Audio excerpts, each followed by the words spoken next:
Good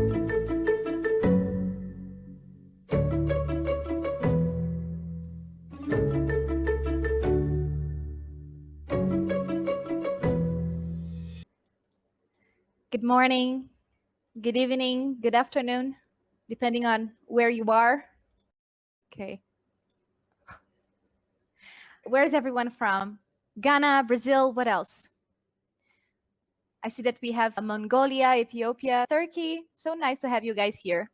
I am Fernanda, community manager here at Turing. I have been driving so many projects, initiatives for our developers community at Turing for the past year, almost now. Have had the chance to meet, onboard, and orient many Turing developers from all over the world. It's been a great journey. The main purpose of our top 1% developer town hall is basically to go over some very frequent questions that you have for us, right? So there are a few things that we always like to talk to you about. How can you boost your matchability in our system? How can you increase your chances of getting matched to the job you want, okay?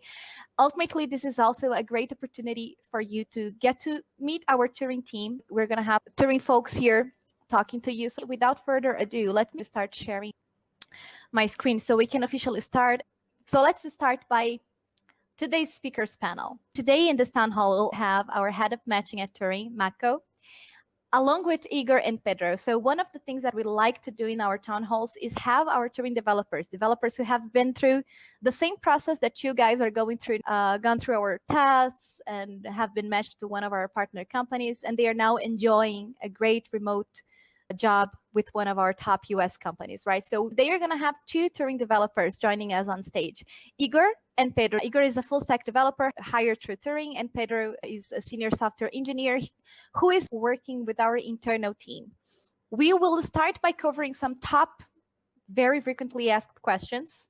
One important thing is that if you have individual questions, you might want send those to support@turing.com. We have now a large, big, vibrant of developers, Turing developers, that have been successfully matched to our top US partner companies and are now enjoying the perks and benefits that the remote work setting brings to us, right? We are growing fast. It's a great moment to be part of the Turing family, the Turing community. And we actually conduct surveys on a regular basis to find out the key reasons why developers love to be part of our community, and also to find out ways for us to be better every time and serve developers better. These are basically the top reasons why developers are sticky and loyal to our platform. Key reason there is quality of work. As you can see, we also have better compensation, ease of collaboration as great reasons, and less downtime between gigs and opportunities. One thing that we like to say is that once you join Turing, you never need to worry about finding a next job again. We are all about giving you the opportunities you deserve. So let's go over the top 3 most frequently questions that you guys usually have. The first is, I have completed my technical Turing tests and passed the coding challenging. What's next? Well, it's important that you know that we have an entire matching team actively and tirelessly working on finding the perfect matches and jobs for you. But you have to be patient because this can be a time-taking process. It depends upon multiple factors. Sometimes the process is really fast, but other times it can take longer, maybe 2-3 weeks, sometimes more, sometimes less. The next step is you are invited to what we call an onboarding or a non-technical interview, where our team will discuss a few things with you, like the projects that we have, salaries, your rates, your availability. Having this information, we can then find a suitable match for you. In the meantime, if you have any questions, you can always reach out to support@turing.com. Another very frequent question that we get from you guys is, how do I increase my chances of getting matched? Well, one of our goals in this event is to talk to you about a few things that you can do in order to boost your matchability. And for that, we have Matko, one of our speakers today, head of matching at Turing. He will be joining us here and talking to you guys a bit more about this. There are 2 key things you can do. One is do some research to see what's the average rate per hour of the positions you are looking for. And maybe you can do some adjustment. That would be good. And then also complete additional tests. Like the more tech stack tests you take, the better. Okay. Last but not least, can I get feedback about my application? Yes, definitely. You can message us at support@turing.com. It's important that you know that in some cases, it might take a little time to process all the applications before they can provide us with some feedback. But our team will be working on giving you some support on that sense. So always reach out to us at support@turing.com. We'll get back to you as soon as possible. When it comes to every developer's journey in our platform, we have basically 3 phases that a developer goes through. Phase 1, which is the one you have passed. Congratulations, you guys, for going through this phase. That's why we call this event Top 1% Developer Town Hall, because if you are here, it means you have been through there.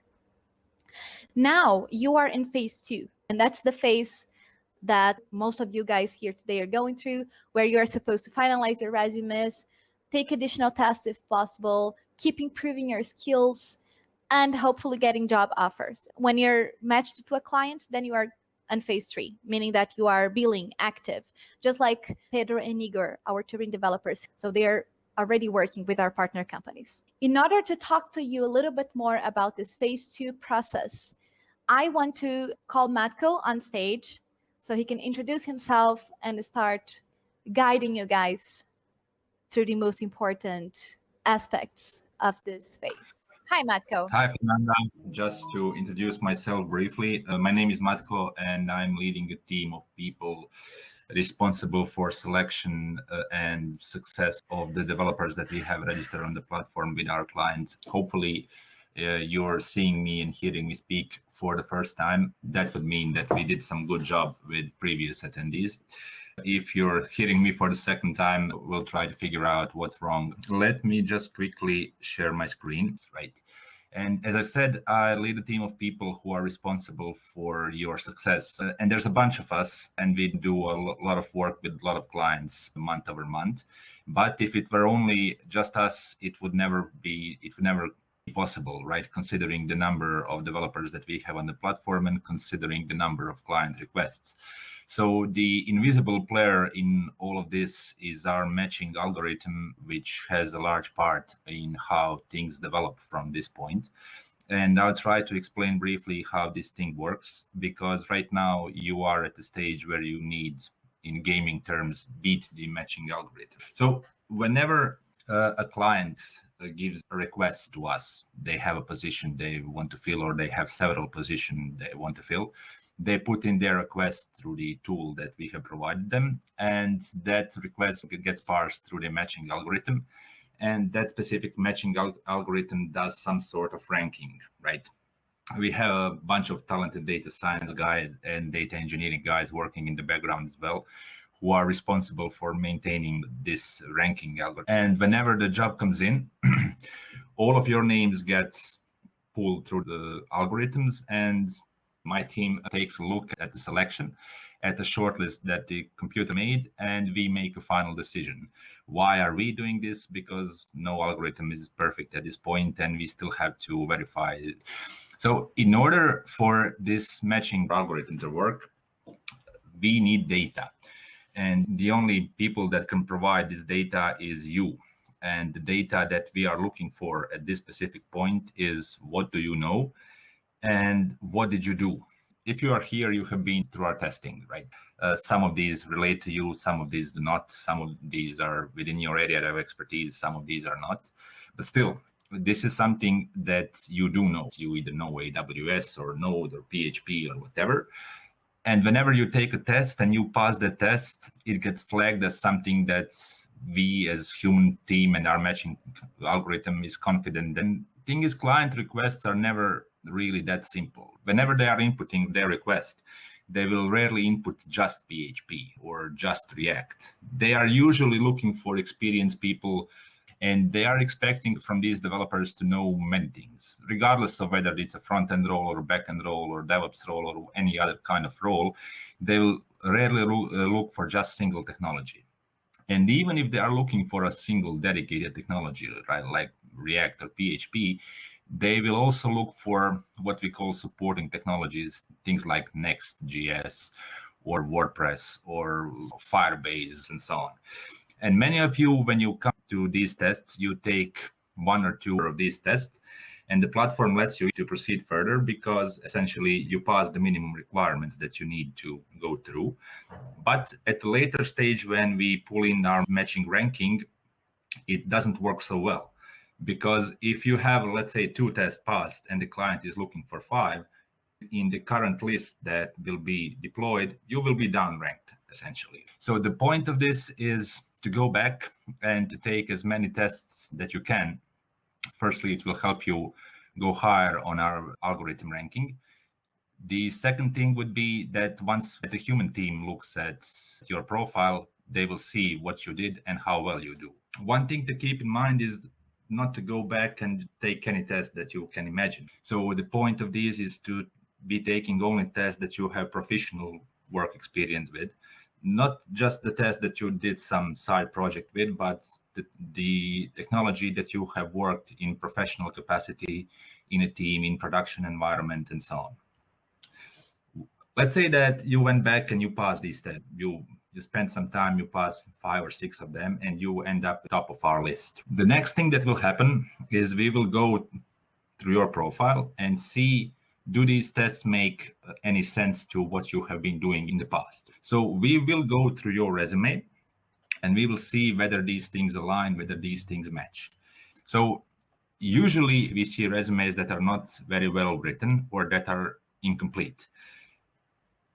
What happens after that is that we are not really sure whether the tests that you have taken have any relation to your specific career path. In that case, we will sort of skip you and we'll try to find someone whose experience has been properly written. There are other components to these resumes because resumes have 2 meanings. The first time someone comes in contact with your resume is our team. The second time is the client. But the client resume needs to be slightly different, and our team will help you out in writing that one because we are aware that many of you probably don't enjoy writing things in English, or English is not your primary language, and we need these resumes to be as detailed as possible. We will help you out with this. We will style it, we will format it, we will guide you on how to do it and what to focus on and so on. The thing that I want to draw your attention to is this. So when you register on the platform, you just probably upload your CV and that's that. That CV came from some point in your life. You did not specifically tailor it to Turing. You have used it for a while in your job hunt, and it's usually not enough. Based on what we see day to day, these CVs need a little bit of additional work. In most cases, we get things like this. And you can also see that reading these texts, the person who is reading or the algorithm who is reading has no idea what exactly these people did on the project. We have no idea what kind of language they used, what kind of framework they used, what kind of role they were in, what kind of responsibilities they had, what was the outcome of the project. And this does not really fare well in terms of ranking, neither computer ranking, neither human ranking. After you're done with your test, you'll need to go back and spend some time. These 2 examples come from people who are currently working with our clients. And as you can see, they are different than the ones I showed you before. Skills are properly tagged here, so algorithm can read what exact skills are you referring to. There are screenshots. Screenshots are fairly important, especially if you are a front-end or a mobile developer. And most of the clients want to see how you handle UI and UX and how you design pages, if you design pages at all. Reading the text itself, it's fairly consistently written, and it's pretty obvious what this person did and what technologies they used. So you can see here about the role they had in the company. You can see the other thing here that also serves 2 purposes. One is for us and one is for the client. So this is the outcome of the project that you have been working on. Everyone loves some metrics, right? So numbers, prettier they are, the better. So if you have improved something on a project or whatnot, the best thing to do is to write about it in the metric sense. So give us some numbers if you can. When you think of these resumes and things that you have been doing, and some of you have been in IT for quite a while, there's a lot of it to write. So The key word that you need to have is editing. You can see this resume, and this is a single project. Granted, it lasted 2 years, but still, it's a bunch of text. It's not a problem for an algorithm, but when this comes to a hiring manager, chances are he'll just skip it, because resumes are not different than any other writing, especially when we are talking about sales here. And don't mistake, you are trying to give a sales pitch. These resumes are sales pitch to the client, and no one likes a long sales pitch. So resumes need to be brief, need to be on point, and need to cover what they need to cover. Just to reinforce what I meant by resumes need to cover what they need to cover, write about your specific role and what exactly did you do on each specific project that you have worked with the company. Tag all the skills that you have used, even the ones that you think of not important. Don't just tag them, write about them, talk about them, let us know what was the exact extent of your usage of these skills, and provide us with some metrics. What will usually happen, people will write about the project itself, about the business value that project brought to the company or to the domain in general. In terms of resume, in terms of algorithms, in terms of matching rankings, and in terms of hiring managers, this does not have much value. It has some value, but not much value. So avoid writing about the project, focus on writing about your work. I hope I made things clearer a little bit. So thank you for listening. Bye. Thanks, Matko. Thank you. I am sure this was useful, insightful, and helpful for developers here. Okay, so one amazing thing that I am so happy to talk about in these town hall events is that we are now a large community of the software developers who have been successfully matched and are working with our customers. I think we have developers distributed in over 56 different countries, and we do have some fun. Turing is not just a jobs platform, definitely not. We are a careers platform in a sense that we like to provide developers with opportunities to grow their careers and keep developing, learning, sharing. We have some amazing events. We have chess tournaments, photography contests. I have been super happy to organize those and engage developers in those events. Our last hackathon was in partnership with Open Treatments, which is this great, amazing nonprofit organization that is on a mission to enable treatments to patients who suffer from rare diseases. So we do believe in the power of software to cause global impact in a positive way and solve many of the challenges and problems that we have today. So by joining our community, you'll definitely be involved in these projects with amazing people from all over the world, right? I want to invite on stage now Igor and Pedro, both. Please, guys, why don't you join me so you can talk to these folks here about your story with Turing. So everyone, Igor and Pedro, they are great software developers hired through Turing. Maybe we can start by you, Igor. You can start by just introducing yourself a little bit, talking a little bit about your background, how you came across Turing, go through our tests and our vetting process, and was matched to one of our customers. Hey everyone, thanks for having me here. It's a pleasure to be here with you. I have 20 years old and I was born in Rio de Janeiro, the city that previously hosts the Olympic Games. And I've been professionally on the field for almost 5 years now. That might sound strange because how young I am, but I learned how to code very young. I was about 12 years old, and since then I never stopped. A friend introduced me to Turing. The process of registering and going through the tests and everything was pretty smooth. Since I was a kid, I've always loved technology, computers, video games, and I think a lot of you guys that are here today can relate to that. I was trying to figure out how things work, trying to create my own version of the games that I played at the time, and I never stopped. The first time I saw someone using something that I built was when I knew that was the thing I wanted to keep working and doing for my life. It was amazing, the feeling like someone is enjoying using something that I built. But I wouldn't be able to achieve anything I could until today without persistence, because I think persistence beats intelligence, persistence beats luck. Persistence is the most powerful tool that we have, because when you can be persistent about something, means that you value that thing, that you want to achieve that goal however you can. Because who hasn't spent all day and night looking to learn a new piece of technology or trying to debug something that looks very hard? And that's a lot. That's all about persistence.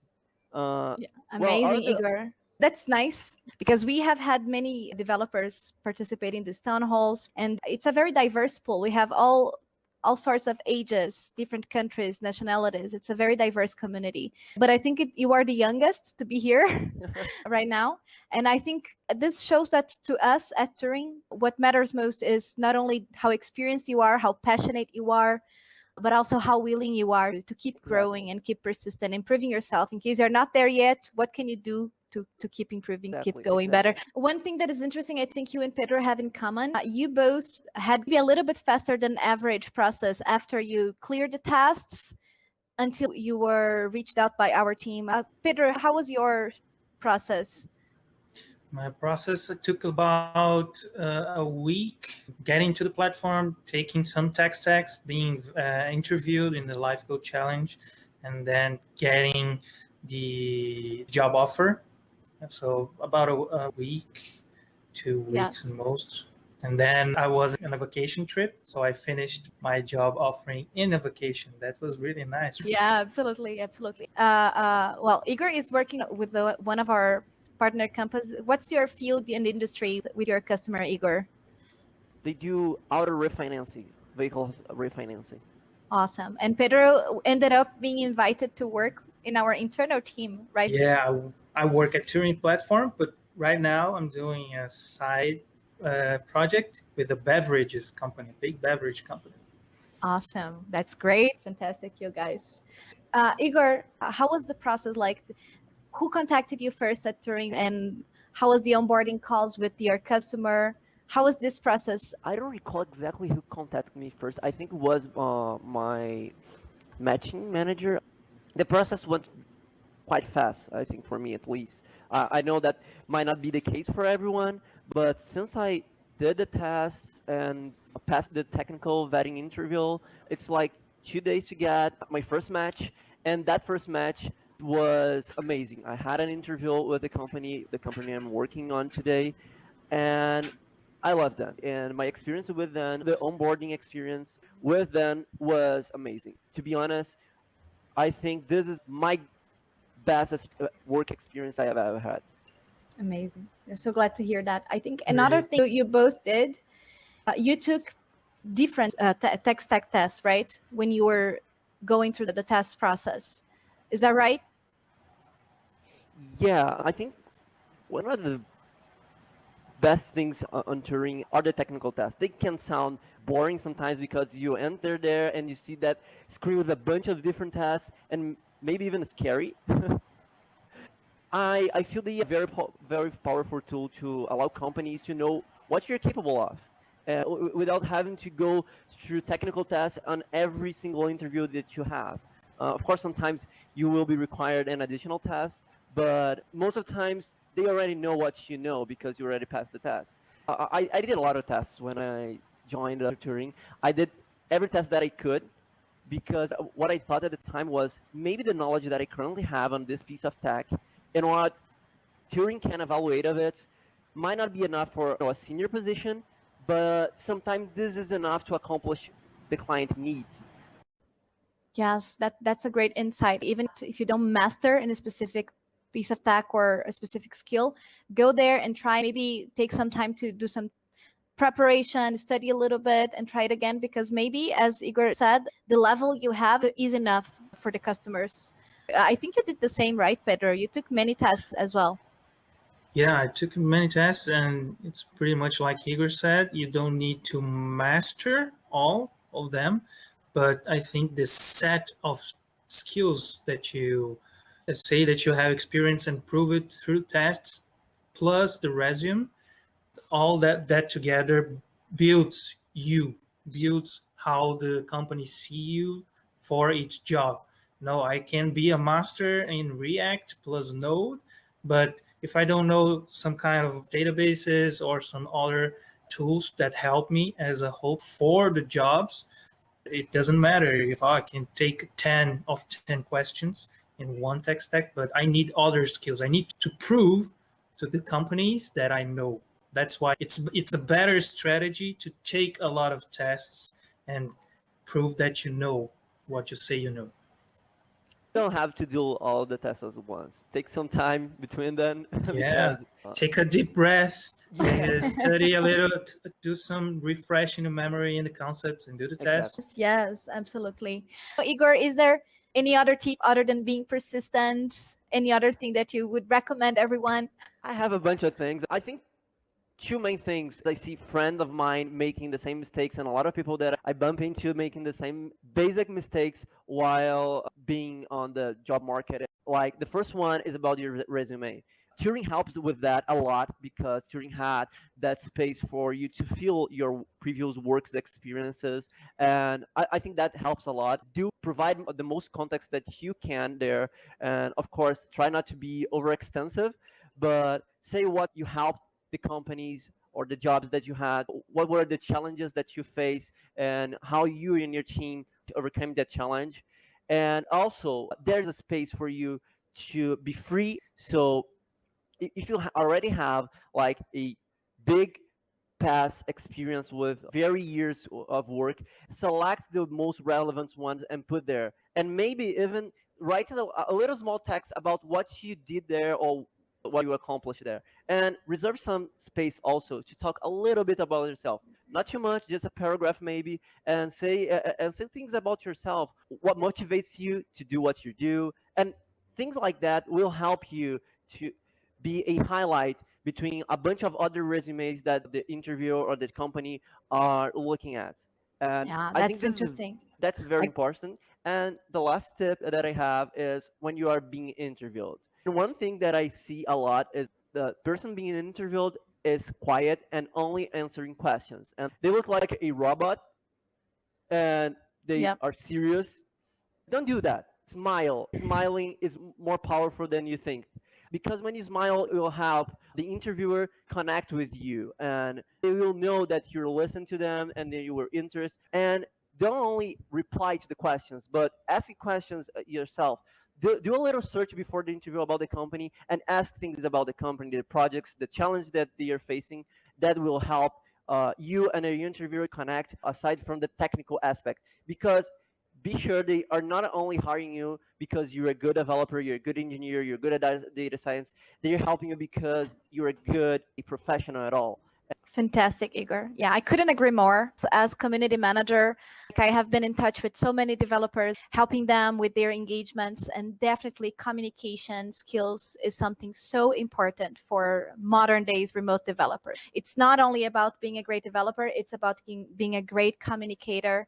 It's about being an effective communicator and showing yourself as a person. We at Turing like to say it's part of our culture. We are people. Although we work with technology, artificial intelligence, we are all about people here. There's always people behind everything we build, everything we do. So the very first question I have here is from Drew. I have been matched for 2 jobs over the last 3 weeks, but I haven't been called yet for interviews, even though I completed the availability form twice during this period. What's the feedback you can give? Well, it's simple and not simple. Regarding the availability form, whenever we match you to a job, we tend to recheck this availability because everything around this is fast-moving market. We want to be sure that you're available before you match you to the job. Regarding not having any feedback after you have been matched, we are working live with the clients. Sometimes things get delayed for any reason. But if you have been in touch with some of us, please reach to whoever you've been in touch with and we'll try to figure out what's going on. Amazing. Now, Shubhan has a question. What's the average to take for us to get matched after completing the testing pass? Yeah. So as you heard from our developers here, for them it was fast. For some other people, unfortunately, it's not. The only thing at this point that you can do to improve is to go back and do some more testing or work on your resume, and we'll move as fast as possible. So right now, the idea is I will repeat myself again, to beat the matching algorithm, to show up in our search filters. And once you are able to do that, we'll find you a job in no time. So just to be concrete about the question, anywhere from 1 day to 6 weeks. Amazing. The platform is a living thing, so new features will be available. Keep updating your information, your skills, new technologies that you're learning, doing new tests. Keep your information rolling up, so the algorithm will check that you are working on it, and maybe you can overcome it. Now we have Aaron here with a question. How many companies are there with Turing to offer? Currently, we have almost 200 partner companies, and this number is getting bigger and bigger every day. We're scaling a lot, and we have from small startup companies up to very large enterprise sales companies. Many of them, I am sure, build products that you use on a daily basis and are companies that you probably have heard about. Thanks for asking, Aaron. I'm going to go with Aridam's question. He's asking, are there opportunities for fresh graduates at Turing? Igor was probably a fresh graduate when he joined. So in a sense, yes, we can say we have opportunities, but what really counts is your practical experience and other qualities that you might have. Yeah, it will be difficult to land a job with one of our clients, as I mentioned, but internally and with some clients, especially if fresh graduates or even people who have not graduated but are doing very well on the testing part, can have an opportunity to work for us either internally or outside of the platform. Amazing. Yeah, on my side, that I see is most of the clients want an engineer who can hit the ground running. Like, you're gonna enter, you're gonna start contributing, and it's okay for you to have the ramp up process and everything, but you have to be able to start delivering value to them. That makes sense. Thanks, Igor. Well, this was super fun. Time flew, actually. I would like to thank my teammates, Matko and Pedro. Thanks for joining me again here. Thanks And for a inviting us. special shout out to Igor. Thanks so much, Igor. It was so nice to have you Thanks, here. Igor. Thank you. Thank you. Thank you. Thank It's you. my pleasure to be here. Guys, if you have more questions, please do not hesitate to reach out to our team, support@turing.com. Your success is our success. We want you guys to get matched. We want you guys to get amazing jobs. And I'll be seeing you soon.